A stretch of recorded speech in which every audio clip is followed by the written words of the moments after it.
Hola, ¿qué tal? Bienvenidos a La Jaula del Nube, edición entrevistas. Y el día de hoy tenemos el honor de contar con un invitado muy especial, quien es Manuel Guerra. Es Linux Engineer, criminólogo y apasionado de la ciberseguridad.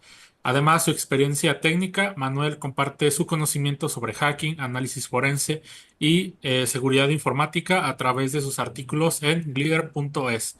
Prepárense para una conversación llena de aprendizajes y temas fascinantes. ¿Qué tal, Manuel? ¿Cómo te encuentras el día de hoy? Hola, buenas tardes, buenos días.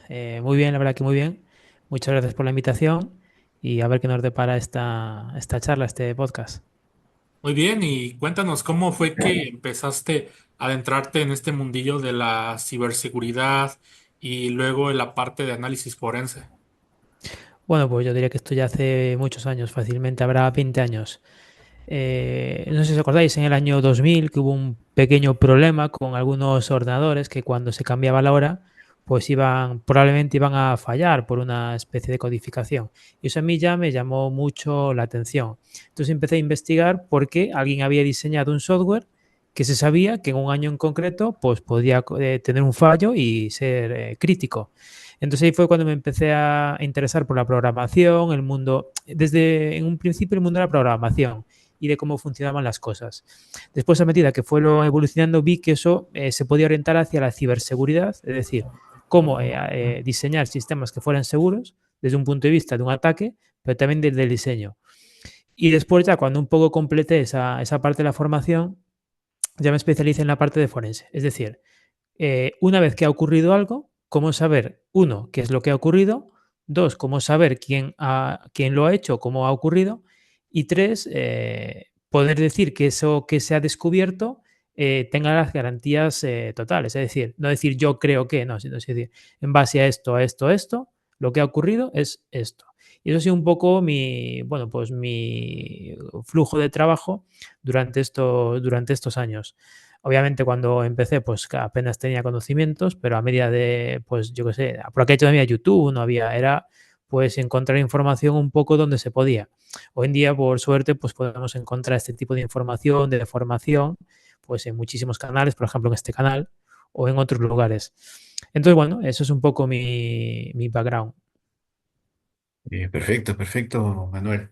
Bueno, como siempre, y me tomo la palabra por parte del podcast, pues tenerte aquí es un gran gusto, ¿no? Poder compartir ideas, poder compartir muchas cosas, poder compartir nuestras experiencias y cómo hemos empezado o cómo continuamos o cómo trabajamos en este mundo de la ciberseguridad, específicamente en esta parte que tú te has optado por el cibercrimen, por los delitos, que es, es una de las ramas tan grandes de esta parte, de esta extensión que es la ciberseguridad. Y bueno, y bienvenido totalmente a este espacio que es tuyo en este momento. Así que bueno, veía algunas de tus redes sociales y veo por ahí también una portada de un librito que dice Linux de cero a ninja en Linux. Ya, primera pregunta, ¿te consideras un ninja en lo que haces? Coméntanos a nuestro público eh, cómo es la importancia de cómo es esto de Linux en algunas ramas de la ciberseguridad, más bien en todas las ramas. Entonces, no sé si tú nos puedes explicar, lógicamente has trabajado mucho en este libro, entiendo, y cómo es esta parte de Linux dentro de este mundo de la ciberseguridad y del cibercrimen y de todo lo que viene atrás de esto. Vale, efectivamente. En primer lugar, no me considero un ninja, pero bueno, era un título que me gustó, pues digo, pues mira, este título me gusta para el libro. Obviamente nadie, yo desde mi punto de vista, ya un poco la filosofía hacker dice que un hacker no se puede considerar a sí mismo o no se debe considerar a sí mismo hacker, aunque sea un poco de la vieja escuela, es un poco la filosofía, sino tiene que ser la comunidad quien te considere como tal. Yo creo que lo de Linux de cero a ninja, bueno, es un título que es para intentar representar pues alguien que no tenga conocimientos de Linux a que se pueda tener unas destrezas y un conocimiento que le sirva para utilizar esa herramienta o el sistema operativo de una forma normal, natural, como si ahora mismo alguien utiliza iOS o utiliza Windows. Sí que es cierto que últimamente y cada vez más los sistemas operativos orientados tanto para el pentesting, para el hacking, como para el análisis forense operan bajo Linux. Es decir, que yo sepa, solo conozco un sistema operativo de forense, es decir, una máquina virtual de Windows preparada para hacer forense y el resto tenemos el Kali Linux, el Parrot, Blackbox, Kaine, todas estas herramientas, todos estos sistemas operativos operan bajo Linux. Entonces yo creo que es muy importante, pues, si nos vamos a dedicar a la ciberseguridad, saber utilizar esta herramienta, este sistema operativo. Sí que es cierto que últimamente ya pues no es tan complicado como hace años. Yo me acuerdo hace 15 años hacer funcionar una máquina Linux era muy complicado por los drivers. Tenías que buscar un hardware específico, después a lo mejor no funcionaba perfectamente y era complicado. Estaban después también el Groove para arrancar de dos formas distintas. Hoy en día con las máquinas virtuales hemos superado esto. Es decir, yo no tengo que decidir cuándo voy a arrancar un ordenador, si arranco con Windows o con Linux. Hoy en día arranco con lo que yo quiera y después ejecuto mi máquina virtual. Yo en mi día a día trabajo todo con máquinas virtuales. Tengo un sistema host, que es en mi caso en Linux Mint, que es el que me gusta por diseño, no por otra cosa. Y después utilizo máquinas virtuales. Tengo una para Parrot, otra para Kali, otra para un poco Bluetooth, como puede ser la Kali Purple. Bueno, al fin y al cabo son todo herramientas Linux, son máquinas virtuales Linux, que no es que hagan nada especial, sino que las herramientas que la comunidad o las personas diseñan para realizar estas tareas normalmente operan en Linux. Entonces, al final, no es yo tengo que utilizar Linux porque solo vale Linux, no, es porque al final muchas de las herramientas que, por ejemplo, Metasploit, pues no es buena idea utilizar Metasploit bajo Windows, es mala idea, ¿no? Entonces, pues al final muchas de esas herramientas solo operan en Linux. Entonces es necesario saber utilizarlo.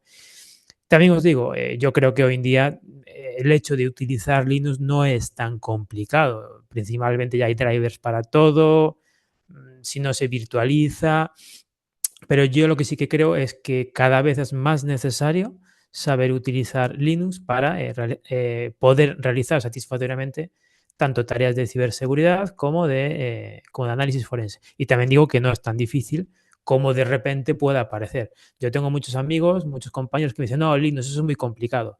Y con 4 pinceladas, con 4 cosas que se le explica, ya perfectamente se puede utilizar Linux. Buenísimo, Manuel. Simple y sencillo, ¿no? Me meto al sistema que me da la gana y ahí empiezo a tratar en cualquier sistema virtualizado. Es que esa es la forma, yo creo que no existe otra, ¿no? Ya sea arrancar en un Windows, arrancar en un... Me gusta el Mint. Sabes que yo soy el típico, me encanta Debian, viejo. Papá de Linux fue de Debian. O sea, me acuerdo de sus primeros momentos pues, pero me quedé con Debian junto. Y de ahí lo mismo, pues, al final de cuentas, estamos trabajando sobre lo mismo, ¿no? Oye, y esa es la mejor forma, creo, de usar lo que necesité y ahí, chao, listo.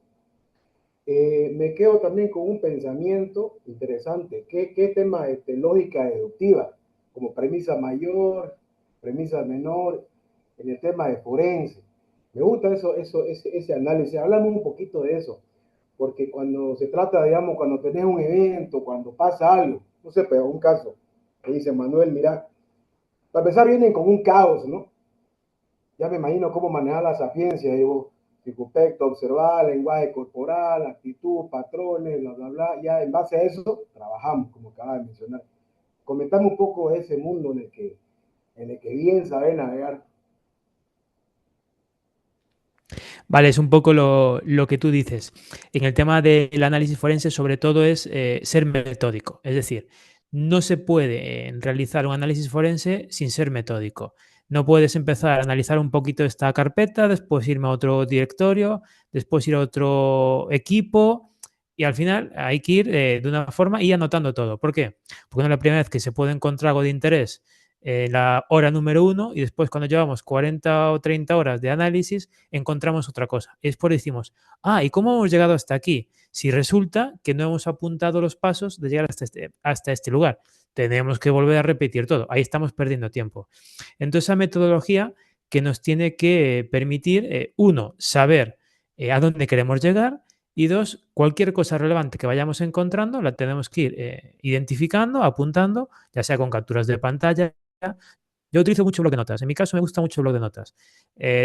Si yo ahora mismo abro mi Notepad, tengo notas por todos lados. ¿Por qué? Porque es la forma que tengo cómoda de ir describiendo los pasos que voy siguiendo, para que cuando tenga que convertir eso en algo que sea un documento, pues que me sea más sencillo, no tener que repetir los pasos. Y después ya a nivel de, bueno, de trabajo en sí, pues obviamente hay que tener unos conocimientos. Hay que saber, por ejemplo, si sale en WhatsApp esta variable, saber que esta variable significa que es un WhatsApp enviado por web.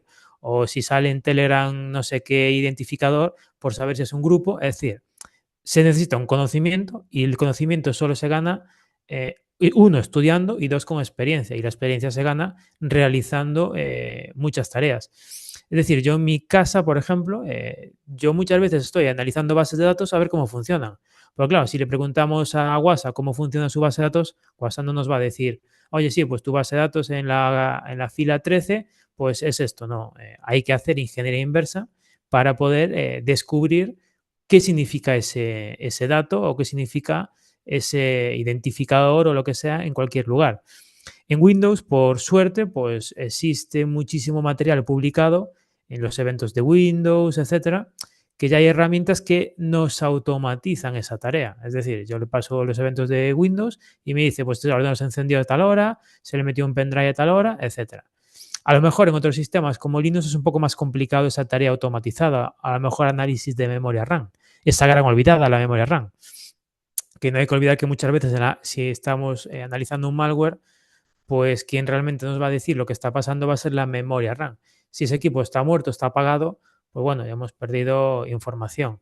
De ahí la importancia de la preservación de ese análisis.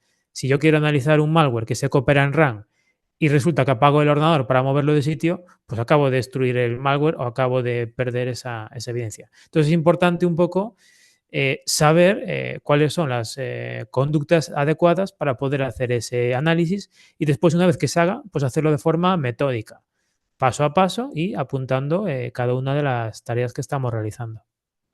Bueno, aquí yo la pregunta que yo te tengo es, en base a tu experiencia o conocimiento que tienes, ¿qué ruta de aprendizaje le darías a los que están interesados en este mundo?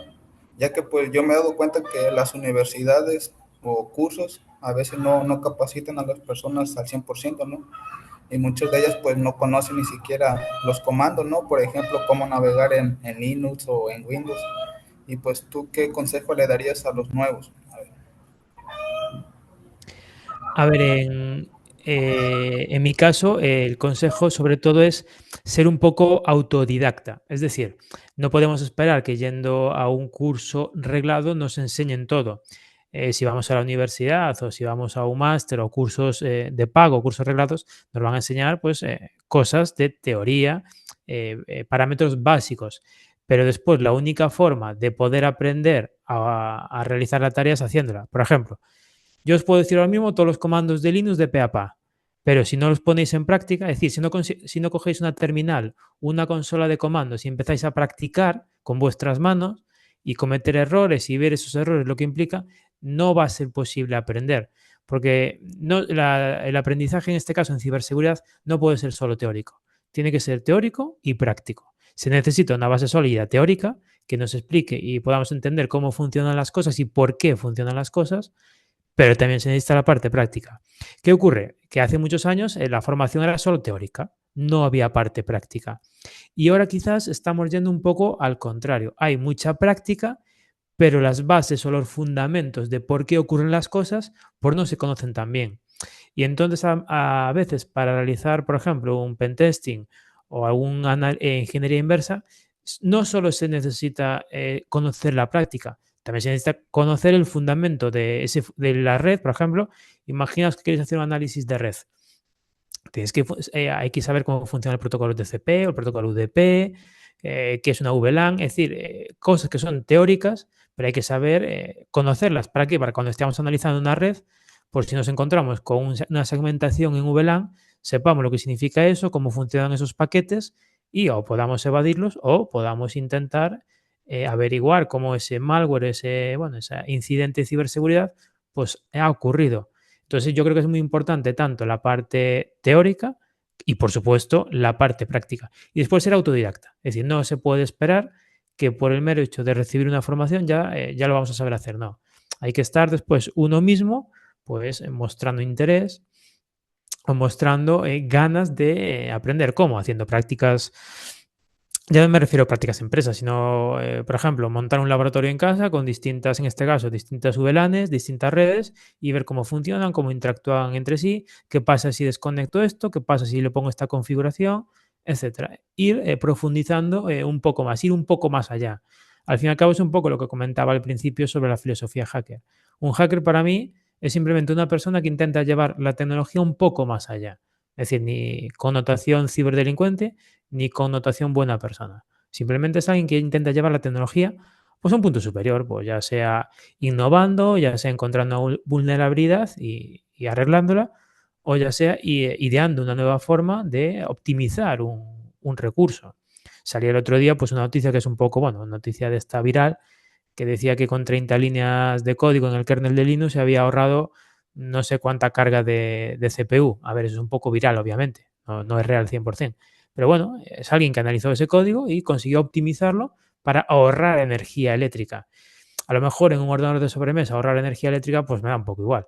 Pero en un portátil con una batería limitada, ahorrarme un 10% de batería, pues es algo interesante. Entonces, pues esa persona pues es un hacker. ¿Por qué? Porque ha llegado ha depurado esa tecnología de forma que se pueda optimizar un poquito más. Bien, y ahora coméntanos cómo crees que tu formación en criminología ha influido en tu enfoque hacia el hacking y el análisis forense.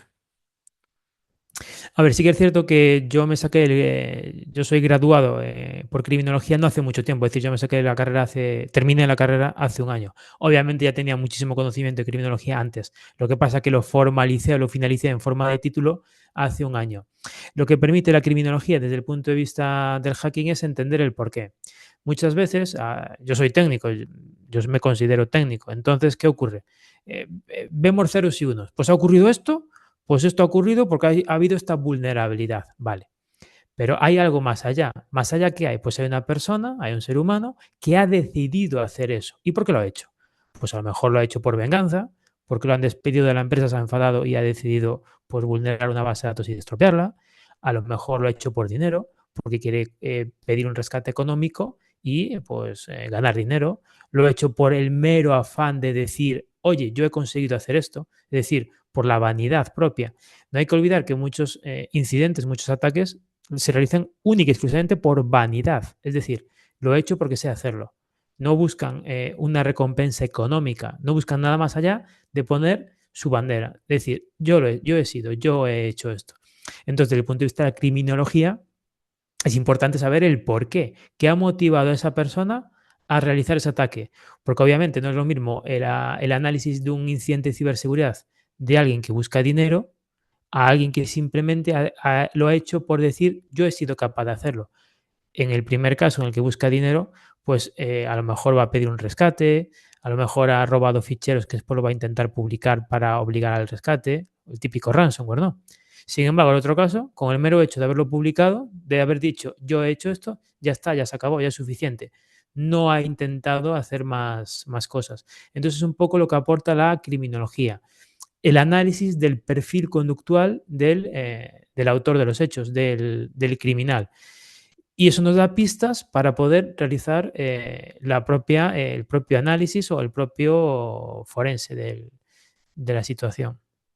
Sí, pues yo creo que hay muchas cosas que ayudan a los ámbitos como la criminología, ¿no? Y relacionándolo con lo que tú decías, Manuel, somos técnicos, ¿no? A la larga siempre fuimos personas que estuvimos relacionados con la parte tecnológica y creo que de ahí nos fuimos encajando en un ambiente en el que nos sentimos mejor y que nuestro trabajo se ha desarrollado. Eh, yo sigo un poco metido con la espina de Linux.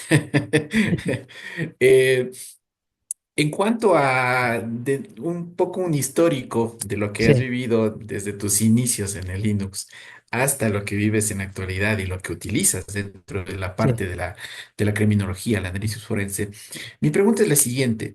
¿Cuál es la primera distro en tu historia que le metiste mano? Por ejemplo, si yo hoy estaba rebobinando la cinta de mi vida y me acuerdo que la primera distro de Linux que yo le metí mano fue Mandrake.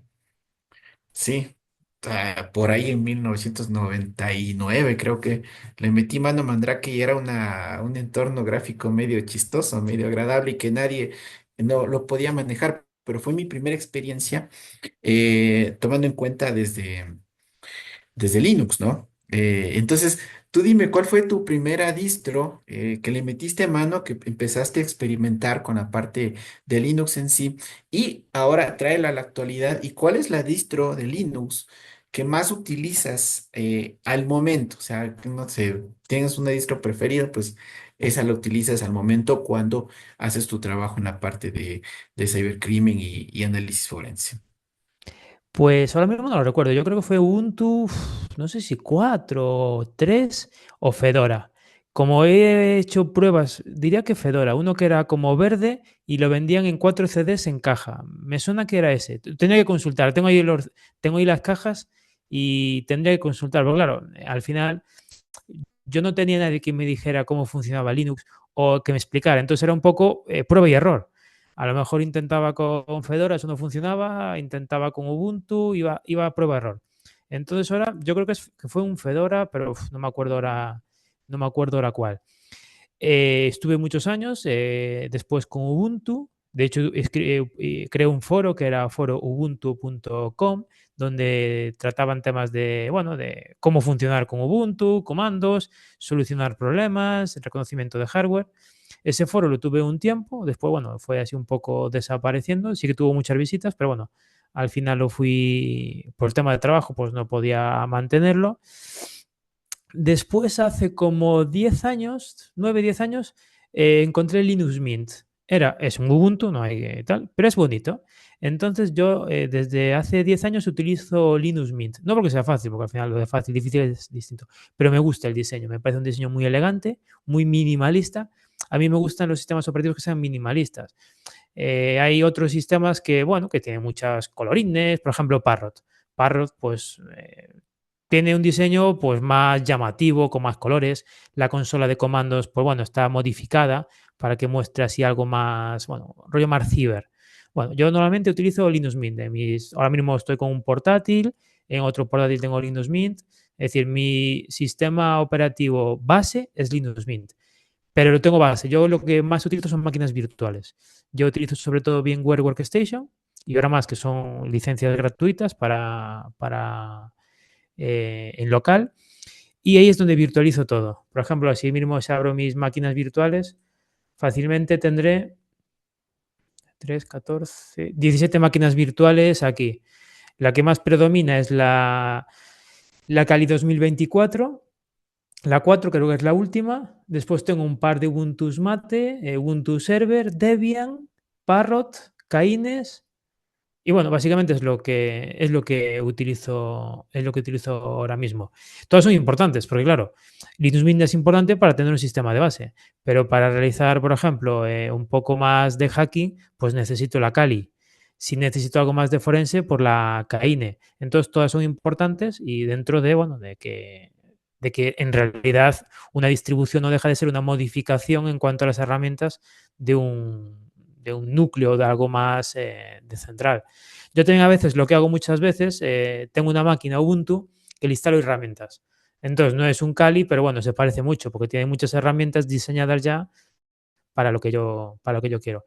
Pero si ahora mismo alguien me preguntara, oye, mano, quiero ponerme Linux como primera máquina o como primer sistema, pero no quiero problemas, ¿cuál me recomendarías? Yo a esa persona le recomendaría Linux Mint, o Ubuntu Mate o Linux Mint. Para tareas más complejas, a lo mejor Debian, Fedora, bueno, bueno, sobre todo Debian, a lo mejor lo recomendaría. Hay para todos los gustos, ¿no? La verdad que, oye, ¿sabes que me encanta tu pingüino, brother? Es el ninja, el de tu libro. Qué buena imagen. Me encanta, buenísimo. Y no tener ningún peluche ni nada ahí, pues de pronto por ahí para mostrar. No, Buenísimo, buenísimo. solo tengo el... Está muy bueno eso, muy bueno. Oye, sabes que, mira, se me viene una lluvia de preguntas, pero quiero irme más vamos un poco al perfil. Mira, independientemente de que me trabaja con herramientas que desarrollan comunidad, obviamente software libre, sé que te gusta bastante, de hecho ya ser el cero nomás. Sos bien, utiliza mucho la lógica, ¿no? Se nota bastante. Todo puntual, directo a grano, no está con vueltas ni nada. Es que no hay otra forma, ¿no? Para encontrar la verdad. Ahora, que una cosa es la verdad para uno, que la verdad para el otro, y lo que realmente está pasando, ¿no? Y lo que pasa en nuestras cabezas y en nuestros pensamientos. Entonces yo te pregunto, ¿alguna vez en algún proyecto te has frustrado? Es decir, por decir así cualquier cosa, has estado investigando, has estado, no sé, pues, de pronto entendiendo alguna ingeniería inversa o algo, lo que vos querrás. Poner el nombre, el tilde que vos querrás, el nombre que vos querrás. Que te frustres. Conocer la frustración, pero así que te dice, mierda, que no quiero saber de nada, quiero hacerme ganadero, no sé, pues voy a regar mis plantas, me voy a ir a entrenar, que se vayan a la mierda todo, y gracias totales. Seguro que tiene que haber pasado, Robert, ¿no? Comentando todas Claro, alguna experiencia y cómo la has manejado y cómo has vuelto a sentarte muy circunspecto y volver a seguir maquinando. pues mira, efectivamente, y alguien que haya dicho que eso nunca le ha pasado es mentira, porque es imposible que no te haya pasado esto. En primer lugar, yo creo que forma parte del aprendizaje, porque yo si me paro a pensar las cosas que más he aprendido o cuando mejor he aprendido algo, es cuando he estado a cabezazos con esa cosa que no me funcionaba. Me da igual, programación, que administración de sistemas, lo que sea. Entonces, yo no creo que eso sea algo malo. Yo creo que es algo muy bueno. Obviamente, en ese momento, pues no te gusta, en ese momento te enfadas, pues estás que no quieres saber de nadie, que quieres ir con las cabras para el monte, pero hay que tener la sangre fría y la mente clara para saber que eso forma parte del crecimiento personal de una persona y sobre todo de la formación. Porque ese feedback, ese background que te va a dar ese problema, no te lo van a dar 100 horas de estudio o 200 horas de estudio, porque tú te estás enfrentando cuerpo a cuerpo con un problema y tu cabeza está pensando y ejecutando distintas variables para solucionar ese problema. Esa es la única forma de poder aprender. Entonces, obviamente, si estás todos los días con una frustración, pues tampoco es bueno, porque la cabeza tiene un límite en cuanto a estar en esa situación. Pero yo, ¿cómo lo he afrontado? Pues lo he afrontado desde el punto de vista de que sé que en ese momento no me gusta, sé que en ese momento tiraría el ordenador por la ventana, pero pienso que a un futuro, a corto plazo, a medio plazo, va a ser algo muy bueno, porque me va a permitir especializarme en eso. Porque cuando consigas solucionar ese problema, ya es un paso más adelante y ya nadie me va a poder decir, o ya nunca más voy a tener ese problema y voy a estar un paso más arriba, un escalón más arriba. Y al siguiente problema que tenga, otro escalón más arriba. Cuando subimos muchos escalones, de repente nos damos cuenta que estamos muy altos. No hemos estudiado en realidad, simplemente hemos estado con una consola de comandos luchando para arriba y para abajo. Y al final, sin darnos cuenta de forma totalmente innata y adaptativa, hemos aprendido algo. Y yo creo que eso es muy importante. Siempre con el cuidado de no estar todos los días frustrados, porque claro, si estamos todos los días quemados, pues al final eso tampoco es bueno. Pero en líneas generales, de vez en cuando tener ahí un problema que nos está carcomiendo la cabeza y vueltas y vueltas y vueltas, intento esto, intento lo otro, ese proceso de solucionar el problema es mucho más importante que la solución del problema, porque nos va a permitir aprender algo que sería imposible que aprendiéramos de otra manera. ¿No? ¿Sabes qué? Perdón, totalmente. Es que, mira, justamente, y llegaste ahí, a veces estás tiempo, meses, y a veces de pronto hasta te olvidaste cuál era el problema principal, en un sentido amplio de la palabra, ¿no? Pero has aprendido un montón, has aprendido muchas cosas en ese proceso. Como acabas de mencionar, puede estar meses, hasta te puede pasar hasta, no sé si años, pero siempre yo creo que cada uno de nosotros, así como acabas de mencionar tu blog de nota, debemos tener una lista cojuda, digo yo, de cosas que no has hecho hace años y las seguís procrastinando. Yo digo, yo tengo. Y de alguna manera, puta, algún día voy a terminar esta mierda. Debe ser una tontería. Porque cuando me preguntan, oye, ¿qué tenés que hacer? O sea, yo me cago de risa. ¿No te ha pasado, no? Cuando te preguntan, oye, ¿ya tenías que trabajar? No sé, tu pareja o alguien. ¿Estás libre? Yo digo, puta madre, quisiera. O sea, libertad, habrá que definir ese concepto de libertad. O sea, cuando digo libertad, digo, me siento libre, nadie me va a joder para poder seguir metido en mis ideas. Pasa, ¿no es? Y seguir trabajando en algún proyecto, en una huevada. Y querés hacer una cosa, pero ahí está el problema cuando querés hacer mucho y no terminar nada, no concluir. ¿Cómo has podido manejar eso? Porque yo creo que todos atravesamos por ese tema para no procrastinar, para no seguir postergando cosas, para concluirla, digamos. Si pueden darnos a un par de tips, por favor. Pues yo lo que has dicho, yo en este caso utilizo un gestor de tareas, que básicamente es una base de datos, una tabla, donde yo voy apuntando las tareas que tengo pendientes por hacer, que estoy haciendo y que he terminado.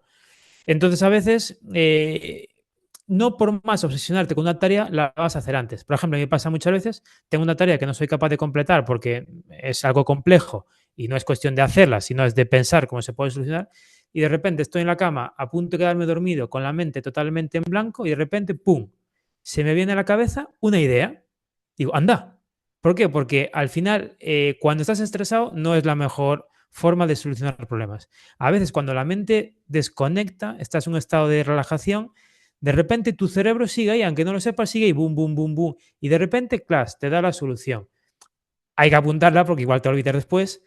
Pero bueno, a veces no es la cuestión de estar, no, me voy a poner 15 horas con esta tarea y hasta que no termine no paro. No, a ver, si tú ves que no avanzas, pues no continúes. Para, descansa, date un paseo, date una vuelta, tómate un café, airéate, que a lo mejor esa es la solución. Desconectar, porque estar 15 horas delante de un ordenador viendo que algo no funciona, no se te ocurren ideas y entrar en un bucle, pues eso no es una solución, eso es un problema. Entonces, a veces también saber parar y salir es muy importante. Y si se tarda más en hacer la tarea, bueno, pues de otra forma se tardaría mucho más. Porque incluso de la otra forma yo creo que incluso no se podría llegar a terminar la tarea más tarde, yo creo que es muy importante.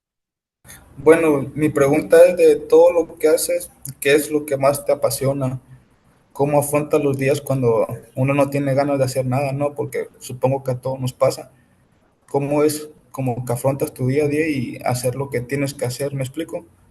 ¿Qué es lo que más disfrutas de tu trabajo o lo que has aprendido o cómo conllevas cada día, pues? Vale, yo al final cada día es distinto. Es decir, yo por suerte, por mi vida diaria, tanto mi trabajo como mi vida personal, como etcétera, pues son distintas. Es decir, no tengo una monotonía de todos los días lo mismo. Entonces, bueno, eso es más fácil poder sobrellevar eso. Eh, ¿Qué me motiva a mí sobre todo? Por ejemplo, coger algún tipo de hardware y descubrir cómo funciona. Ya lo decía de pequeño, ¿quién no desmontó un juguete para ver cómo funcionaba el motor? Pues bueno, eso se ha llevado un ámbito un poco más tecnológico. Hace unos meses, pues me compré el típico Google Home, el asistente inteligente, ¿no? Este de Google, y quería ver si dentro cómo funcionaba, si guardaba la información, si estaba siempre grabando, etcétera. Eso la única forma de hacerlo es comprando uno y analizándolo. No vale con preguntarle a Google. Entonces me compré uno, lo desmonté, vi cómo funcionaban los microchips, qué datos enviaban a Google, qué datos no enviaban, y eso es motivador, porque al final estás haciendo ingeniería inversa, no, a ver, no desde el punto de vista de software, sino desde el punto de vista de hardware. Pero bueno, permite entender cómo funcionan las cosas y a mí eso pues me motiva. Por ejemplo, hace unos meses me compré un Flipper Zero, no me lo compré para realizar ataques o cosas malas, me lo compré para analizar cómo funciona desde el punto de vista forense. Es decir, si alguien se compra un Flipper Zero y hace maldades con él, ¿cómo yo puedo saber que ha hecho esas maldades, cuándo las ha hecho, o etcétera? De hecho, como curiosidad, me compré uno de segunda mano y resulta que la persona que me lo vendió no se dio cuenta y me vendió el Flipper Cero con la tarjeta micro SD dentro. Es decir, con la tarjeta del sistema operativo. Entonces, todas las cosas que esa persona había hecho con el Flipper Cero, resulta que sin darse cuenta me las dio a mí. Entonces yo al hacer un análisis forense de esa tarjeta, tarjeta micro SD que lleva dentro, pues pude ver que había estado clonando tarjetas bancarias, precisamente en México. Era una persona que se lo compré en Madrid, pero había estado pasando las Navidades en México. Entonces allí, pues había clonado las tarjetas de un gimnasio, el abono de transporte y un par de cosas más. A ver, yo creo también que no era que fuese un ciberdelincuente, era simplemente pues que por hacer la gracia delante de los amigos, pues le clonó las tarjetas de los amigos, le clonó, bueno, mandos de llaves de garajes, etcétera.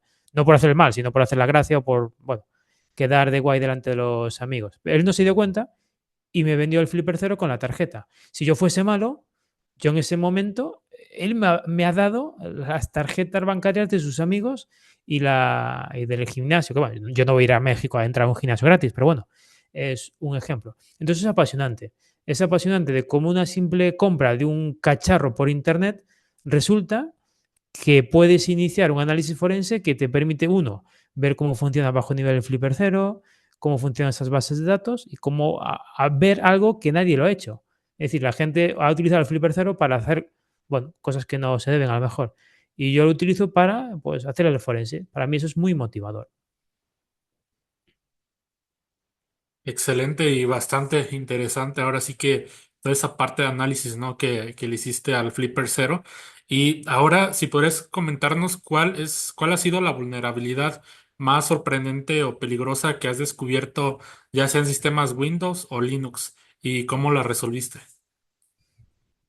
Vale, yo vulnerabilidades como tal no he encontrado nunca ninguna. ¿Qué decir?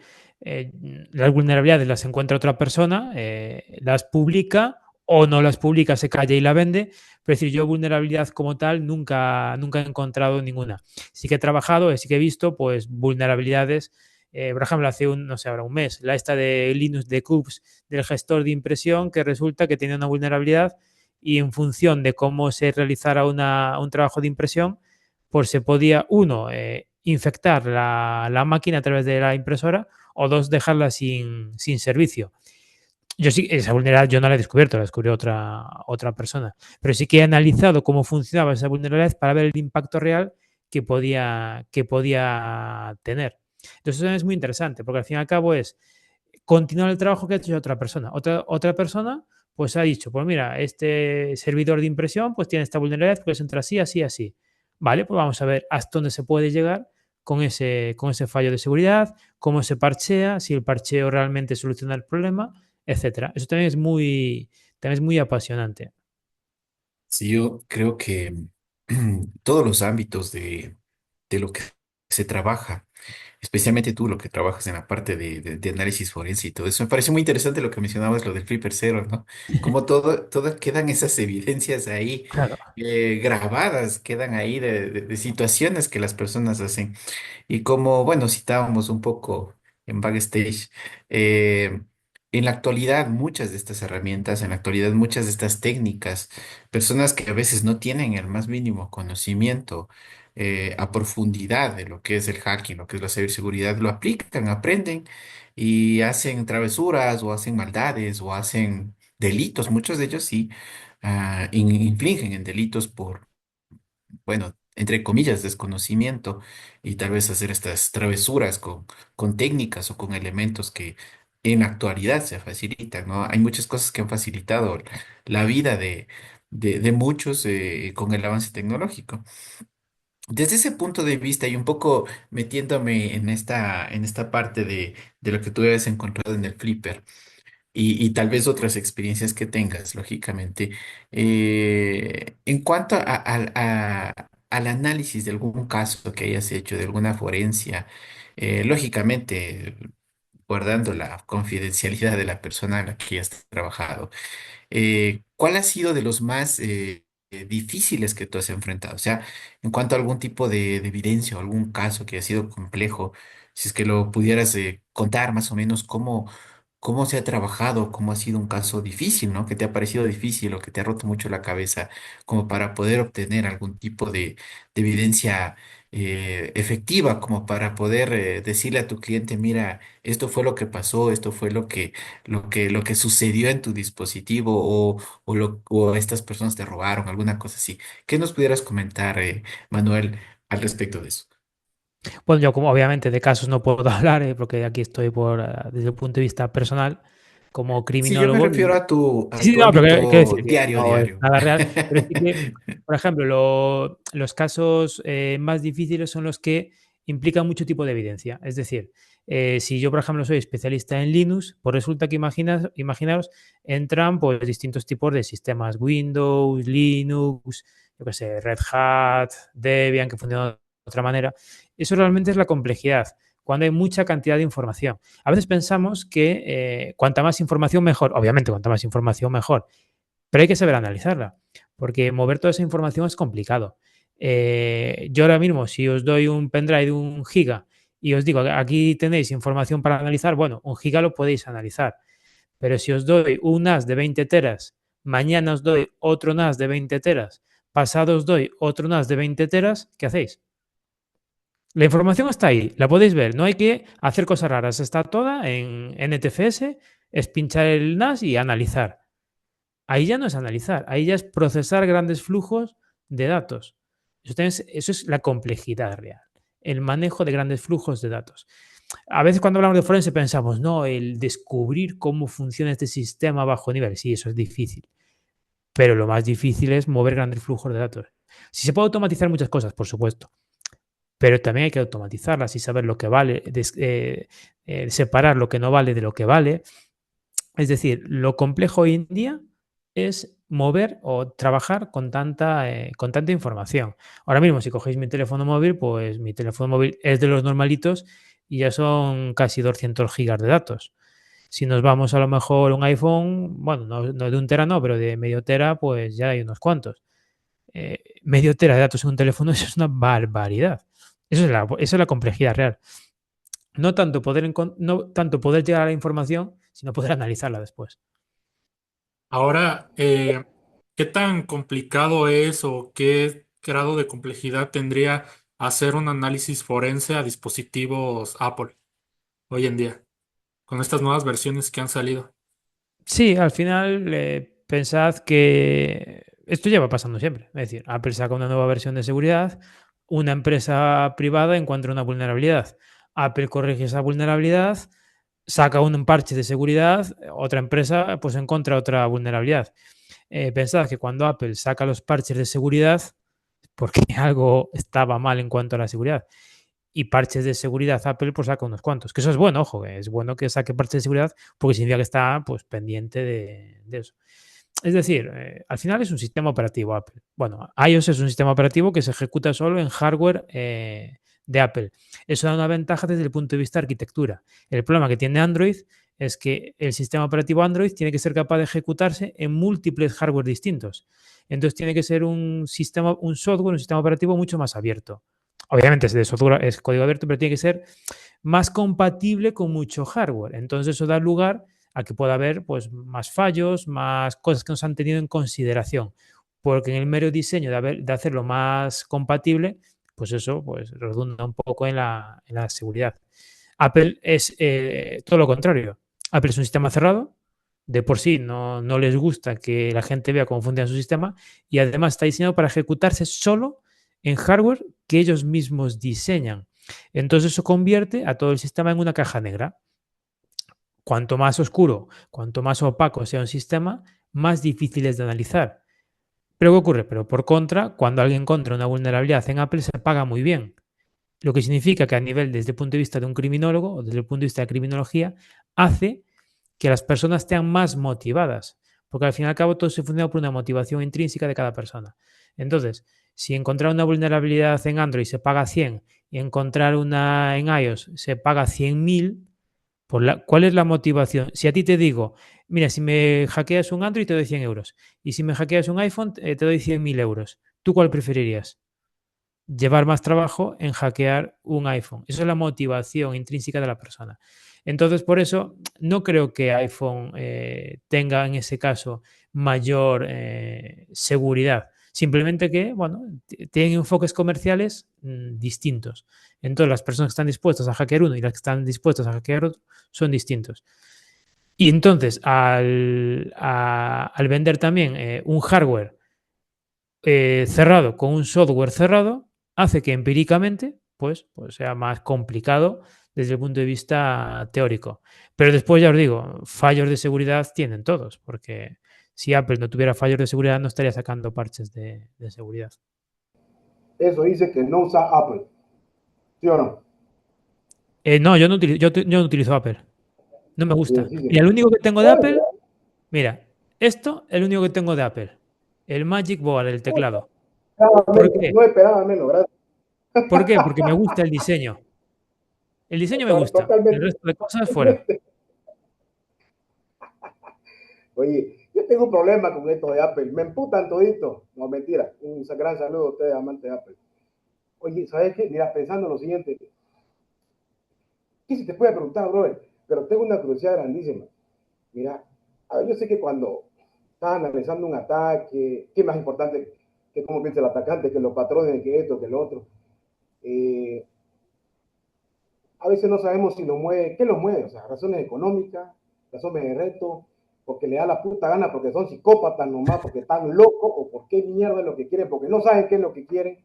Al final de cuentas, vos crees que, imagínate, tan divergente, un atacante así, no sé, que no entendés si su problema es psicológico o tiene un tema filosófico o netamente el brother está mal y no puede interpretarlo. ¿Vos crees que la inteligencia artificial se puede entrenar modelos para poder, por lo menos, llegar a algo? O sea, como para poder acercarnos a descubrir. Honestamente, es algo que nunca va a pasar.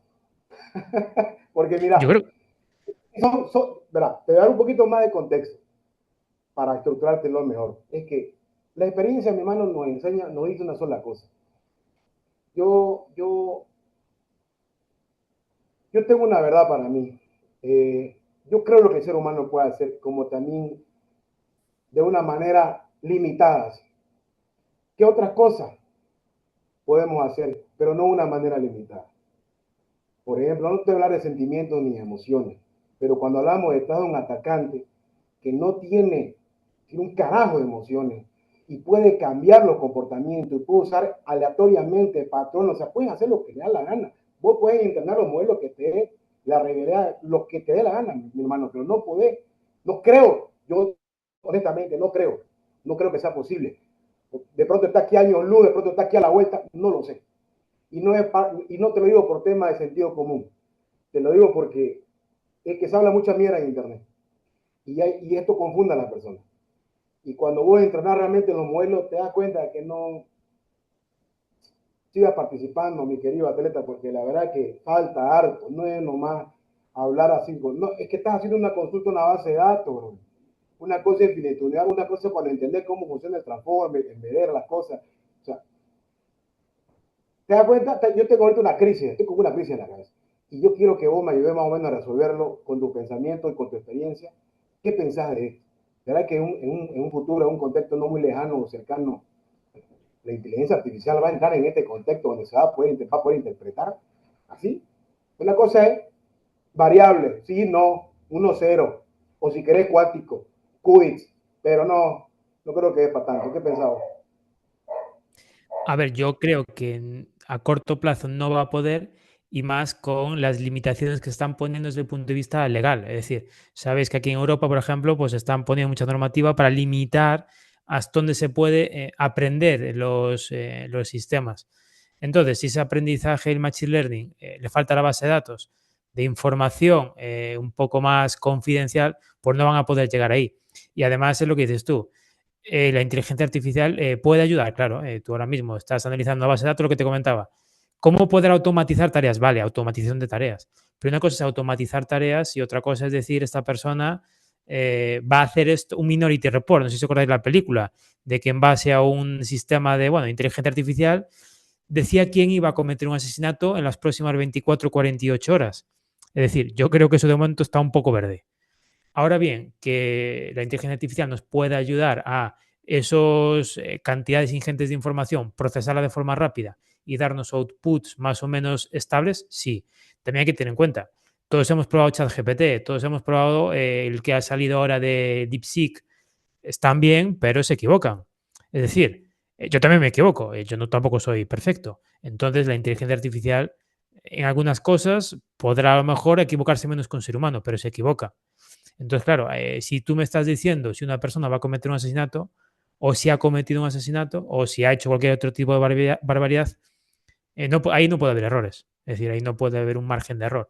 Entonces, yo no creo que hoy en día, ni a un corto plazo, la inteligencia artificial esté para eso. Sí que creo que se puede utilizar para hacer el mal Y de hecho ya se está utilizando para hacer el mal. Simulaciones de voz, simulaciones de personas haciendo comportamientos, bueno, eróticos o lo que sea. Ahí eso ya existe, ya se está haciendo ahora y es para hacer el mal. Entonces, desde el punto de vista del mal, ¿se puede utilizar la inteligencia artificial ahora ya? Sí, se puede utilizar y la gente la está utilizando. Por eso se están estableciendo limitaciones desde el punto de vista, bueno, un poco legal. Ahora, desde el punto de vista que comentas tú, yo creo que de momento no. Dentro de unos años, pues no lo sé. ¿Por qué? Porque ¿hace cuánto que existe ChatGPT? Pues 1 año y medio, 2 años, como mucho. ¿Quién te iba a decir hace 4 años que iban a publicar un sistema que te iba a tener tener ese potencial? Entonces, claro, yo no tengo la bola mágica ni puedo decir dentro de 4 años vamos a estar aquí. Yo creo que a corto plazo va a ser complicado. Imposible, nada es imposible. Yo no lo sé. Está complicado, yo creo que está lejito, ¿no? Pero tenés razón. Vos la viste esta película, perdón. No me acuerdo con esta atleta, ¿cómo se llama este actor? Que ya no salió más. Que era para cuando iban en base a datos, tocar lo que acabas de mencionar, podía pronosticar quién iba a cometer un crimen. Ah, no, sí, creo que me comentaste Sí, eso, ¿no? Y te das cuenta que ahorita volviendo a ese momento, yo me acuerdo que, imagínate, ponete este contexto. Está el criminal y está trabajando con unos 10 modelos de inteligencia artificial al mismo tiempo para que no lo descubra y viendo todos los patrones y toda la mierda. Mira, me fui más allá. Y antes de cometer el crimen, está ahí a punto y puta, lo van a descubrir, ya está listo, ya lo pillaron. Oh, se desanima, pues, bro. Tiene el derecho de poder desanimarse y cambiar la historia. Se teme cuando lo va, para que decida, o sea que esto es un segundo. Mierda, no, yo creo que es otro level, es otro level. Es para otro episodio esto, porque yo me acuerdo que hablaba un poquito de pronosticar, pero ya estamos hablando de futuro, ya nos metimos al tiempo, allá nos jodimos. Prefiero ir a ver la flash de nuevo, no sé, pero más o menos por ahí va la cosa. Está un poco complicado, sí, y de todas maneras, el tema es cómo uno lo usa, y con las regularizaciones que van a ver, yo creo que lo están haciendo bien. Al mismo tiempo, no queda otra, mi hermano, no queda de otra. La única manera que el ser humano se le eduque es con la sanción. Bueno, yo aquí tengo una pregunta va relacionado a lo de técnicas de forense. De todas las veces que tú has utilizado ese tipo de técnicas, ¿qué es lo más raro que has encontrado, pues, ya en general?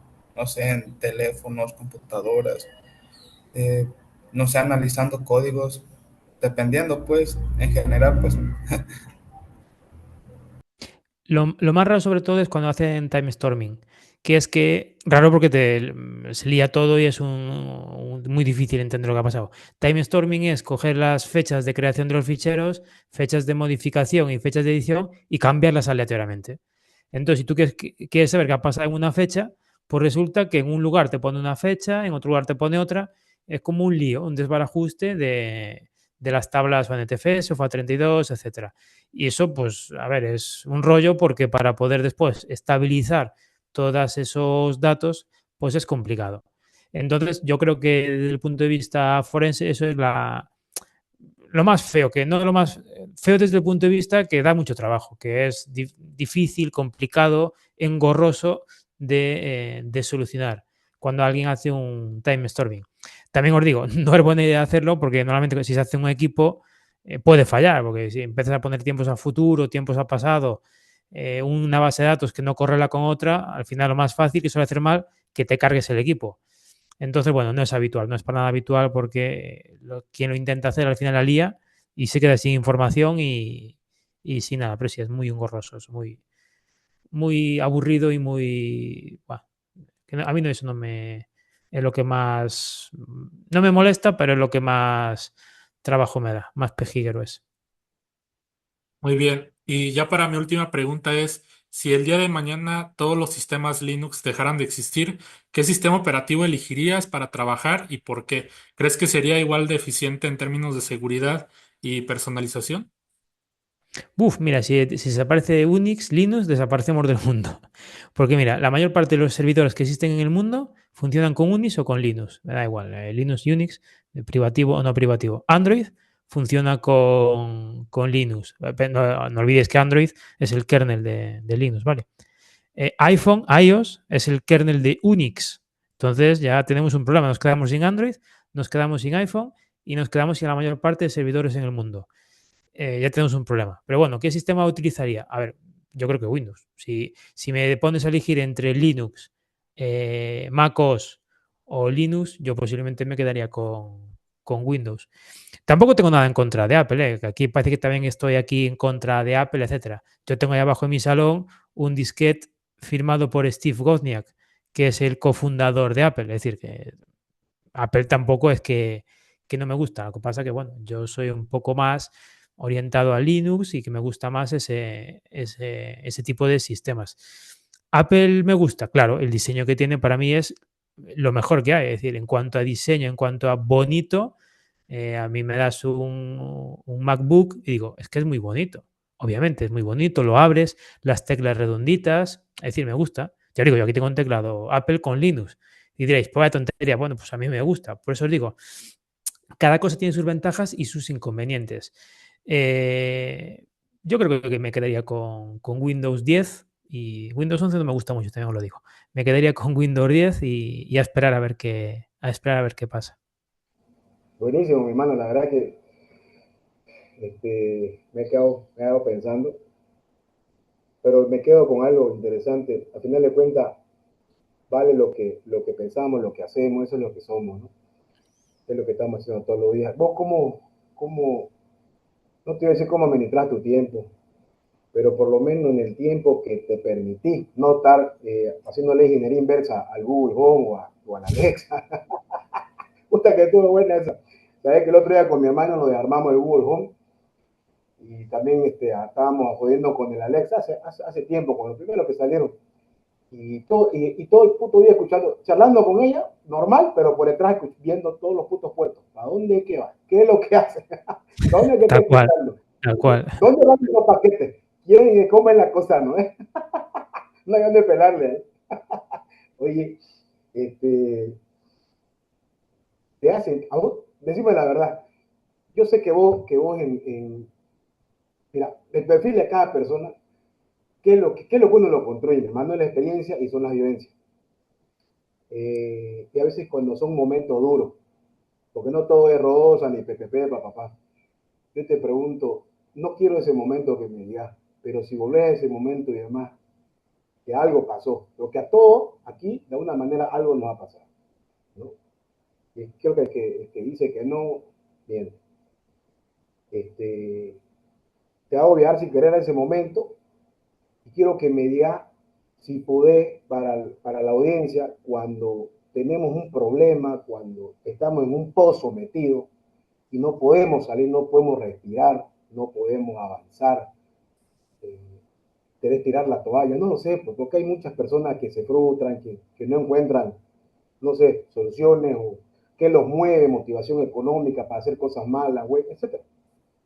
Que si vos podés, no sé, compartir con nosotros, con los que te escuchan, con tus seguidores, con todo el público en general, qué es lo que has hecho que te ha ayudado a salirte de ahí,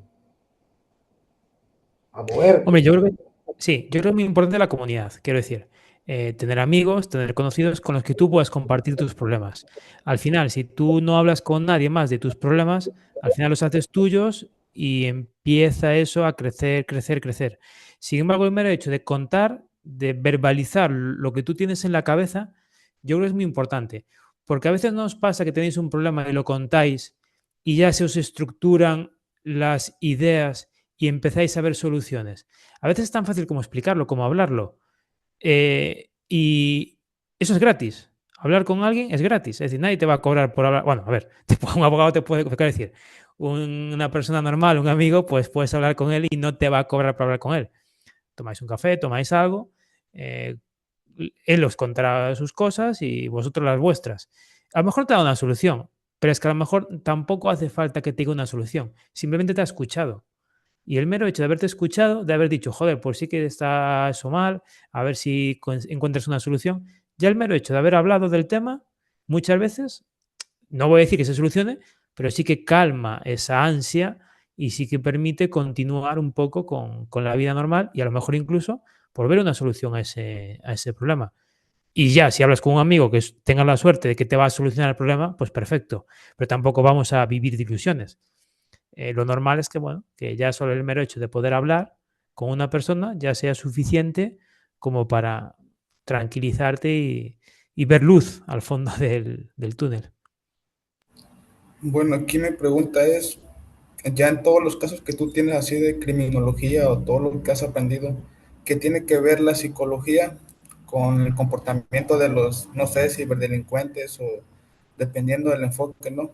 Porque pues para poder hacer un buen ataque uno tiene que conocer, pues como quien dice, el comportamiento humano, ¿no? ¿Cómo es que uno logra en ese nivel, pues, o sea, Efectivamente, o sea, sin tener conocimiento de psicología o haber estudiado, o sea, ¿cómo es que claro. hacen eso? A ver, criminología como tal, la ventaja que tiene criminología es que tocas distintos palos o distintas asignaturas o distintas especialidades. Derecho penal, derecho penitenciario, es decir, de las personas que están en prisión, derecho procesal, cómo se hacen las investigaciones, y psicología. Es decir, hay muchas asignaturas de psicología dentro de la carrera de criminología. Psicología aplicada, psicología general, es decir, psiquiatría. Es decir, hay una serie de, no de especializaciones, obviamente, yo no soy psicólogo. Un psicólogo pues tiene todas las asignaturas de psicología. Pues yo tenía a lo mejor 5 o 6 asignaturas orientadas a la psicología. Entonces eso te permite entender, no a gran nivel, bueno, de una forma muy básica, cómo un ser humano puede pensar, puede tener sus motivaciones, cómo corregir esas motivaciones.